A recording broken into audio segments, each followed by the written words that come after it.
Police সপ্তাহ 2026 এর মাহান্দক্রমে আমি বাংলাদেশ পুলিশের প্রতিজন সদস্যকে এবং তাদের পরিবারবর্গকে জানাই অভিনন্দন। একই সাথে দেশবাসীকেও জানাচ্ছি আন্তরিক শুভেচ্ছা।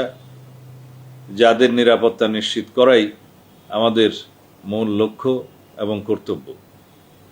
আইন শৃঙ্খলা রক্ষা, সন্ত্রাস ও উগ্রবাদ দমন, মাদক নিয়ন্ত্রণ, জুয়া ও অনলাইন জুয়া, সাইবার অপরাধ প্রতিরোধ এবং সড়কে শৃঙ্খলা রক্ষায় বাংলাদেশ পুলিশের সদস্যরা প্রতিনিয়ত দক্ষতা ও সক্ষমতার সাথে দায়িত্ব ও কর্তব্য পালন করে যাচ্ছে।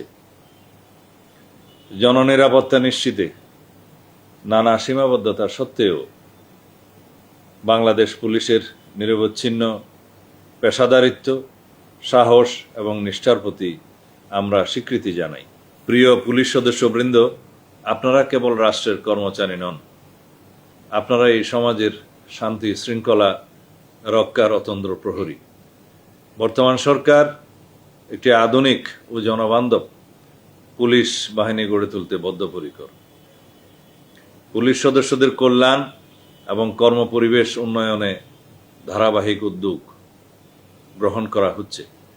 আপনাদের প্রতি আমার আহ্বান, পেশাদারিত্বের আদর্শ উজ্জীবিত হয়ে আপনারা প্রত্যেক মানুষের কাছে সেবা ও আস্থার প্রতীক হয়ে উঠুন।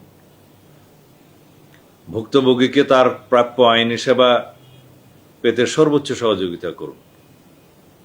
প্রকৃত অপরাধীকে আইনের আওতায় নিয়ে আসুন।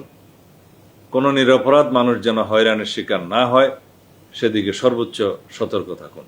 প্রিয় দেশবাসী, আইনের শাসন প্রতিষ্ঠা একটি সম্মিলিত প্রয়াস। বর্তমান গণতান্ত্রিক সরকার আইনের শাসন প্রতিষ্ঠায় অঙ্গীকারাবদ্ধ। এটাই বাংলাদেশের জনমানুষের প্রত্যাশা। পুলিশ ও জনগণের পারস্পরিক সহযোগিতা ও আস্থার মাধ্যমে একটি নিরাপদ সমাজ তথা দেশ গড়ে ওঠে। আমি আপনাদের প্রতি আহ্বান জানাই, আপনারা আইন মেনে চলুন, অপরাধ প্রতিরোধে সচেতন থাকুন এবং প্রয়োজনীয় ক্ষেত্রে পুলিশকে দায়িত্ব পালনে সর্বোচ্চ সহযোগিতা করুন। ধন্যবাদ।